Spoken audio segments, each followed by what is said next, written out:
Bueno, vamos a dar comienzo al primer módulo de este grupo de módulos que exploraremos juntos. Hoy vamos a hablar principalmente de cuáles son los principios que rigen la neurolocalización, ya sea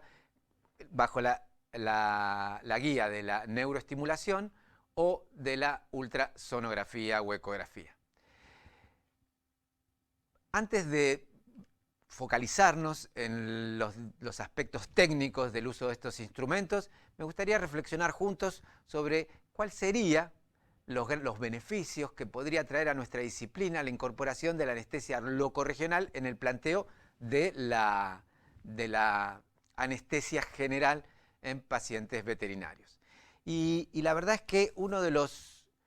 monitores más sensibles de cómo se desarrolla nuestra actividad son los índices de morbimortalidad. La mayoría de los estudios que evalúan la morbimortalidad temprana en consonancia con el perioperatorio reflejan índices elevados, que dependiendo de las diferentes regiones del mundo pueden encontrarse un poco por encima, un poco por debajo del 1%, pero que indudablemente son valores relativamente elevados. Tenemos el contraste de la medicina humana, que de alguna manera nos permite ver que hay un horizonte en el que es factible reducir los índices de morbimortalidad. Es importante tener en cuenta que cuando uno hace un estudio retrospectivo de cómo evolucionó la mortalidad en el mundo de la anestesiología, que dicho sea de paso, es la disciplina médica que ha sido capaz de reducir más dramáticamente estos índices a lo largo de su historia, no tenemos en esos hitos que marcaron el descenso de la mortalidad una relación muy estrecha con fármacos, pero sí con el cuidado del enfermo. Entonces hay que entender que el monitoreo, ¿sí?, y la anticipación para la resolución de problemas sigue siendo uno de los determinantes del éxito del trabajo en nuestra disciplina. De la misma manera, habría que estudiar o explorar cuáles son los factores predisponentes de los accidentes más frecuentes. Bueno, cuando hacemos hincapié en este detalle, encontramos que varios de los problemas asociados a la mortalidad o las complicaciones posoperatorias se relacionan casi sistemáticamente con tres eventos que vienen de la mano de la anestesia general, como la hipotensión o el trastorno hemodinámico que acompaña la administración de fármacos anestésicos, la hipotermia y, en algunos casos puntuales, la complicación de la función pulmonar asociada a la anestesia general. En principio, da la impresión de que incorporar la anestesia regional permite reducir de manera significativa esos determinantes de problemas asociados, fundamentalmente al transoperatorio y el posoperatorio inmediato. También hay que considerar cuáles son las consecuencias a largo plazo que experimentan los pacientes sometidos a anestesia general y de qué manera, ¿sí?, reducir de la mano de la incorporación de la anestesia locorregional, disminuir esos predisponentes de problemas a largo plazo. Todo esto podría redundar en una disminución de la morbimortalidad o de la complicación posanestésica, ¿sí? Y ya tenemos algunos estudios interesantes que reflejan que la incorporación de la anestesia locorregional podría estar asociada a una disminución de la mortalidad o complicaciones perioperatorias. Así lo muestran muchos de los estudios actualmente publicados, ¿sí?, en donde se muestra que efectivamente, y más allá de la mortalidad precisamente, determinantes durante el periodo de recuperación son favorables para los pacientes que son tratados con anestesia general. Inclusive, hay estudios que demuestran que algunos marcadores de estrés relacionados con el procedimiento quirúrgico se encuentran elevados en pacientes tratados con anestesia general y fundamentalmente opioides,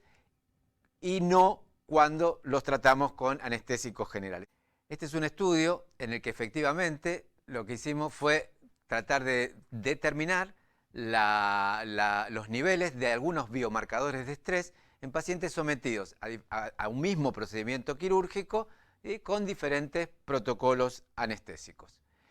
El estudio básicamente utilizó 45 animales que fueron sometidos al procedimiento quirúrgico, tratados con fentanilo un grupo de 15, anestesia espinal y bloqueo periférico, básicamente bloqueo de los nervios femoral y ciático. Y en algunos pacientes, 15 pacientes, se utilizaron como control, en esos no hubo trauma o injuria quirúrgica y solo se realizó un procedimiento diagnóstico. Dosamos los biomarcadores al momento de la admisión del paciente al hospital, al momento de la intubación, al momento de la extubación, es decir, al final del procedimiento quirúrgico, y una hora luego de la extubación, es decir, una hora de finalizado el procedimimiento quirúrgico. Los resultados fueron muy interesantes, no haremos hincapié, pero presten atención. El monitoreo macrohemodinámico no mostró diferencias significativas relevantes que pudieran hacer pensar que un procedimiento anestésico estuviese por encima de otro. Tampoco mostraron importantes diferencias las mediciones de las escalas de dolor durante el periodo de recuperación. Diferencias totalmente esperables en función del protocolo empleado. Pero si prestamos atención a la evolución de los biomarcadores, observamos que al arribar al hospital todos los individuos tenían los mismos niveles de cortisol, de la misma manera tenían los mismos niveles al momento de la intubación, pero la extubación, es decir, al final del trauma quirúrgico, ya se observaba un grupo de pacientes despegándose, los tratados con fentanilo, ¿sí?, en donde se observaba un aumento significativo de los niveles sanguíneos o plasmáticos del cortisol, niveles que se cuadruplicaron durante la hora posterior a la finalización del procedimiento, demostrando que efectivamente la respuesta al estrés no había sido posible disminuir, aminorar con el uso de la anestesia general y los opiáceos. De la misma manera, se observó un marcador un poco menos específico, pero marcador al fin, como la glicemia, que también marcó un aumento significativo en los pacientes tratados con el fentanilo. Bueno, básicamente algunas preguntas relacionadas con los resultados obtenidos, ¿sí? La primera que surge es cuán exquisito, ¿sí?, o cuán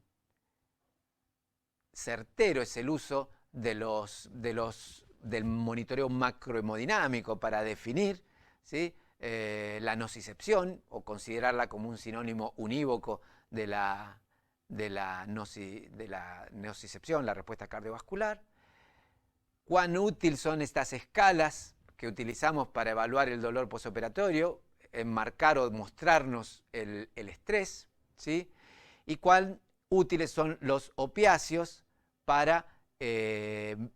aminorar esta respuesta neurohumoral que deriva del trauma quirúrgico. Como sea, vemos que efectivamente esta evolución que ha experimentado la anestesia general desde sus inicios y que está incorporando en la actualidad a los bloqueos locorregionales desde esas técnicas iniciáticas que utilizábamos, las referencias anatómicas, pasando por la neuroestimulación, llegando a el gold standard hoy día, que es el uso de la ultrasonografía,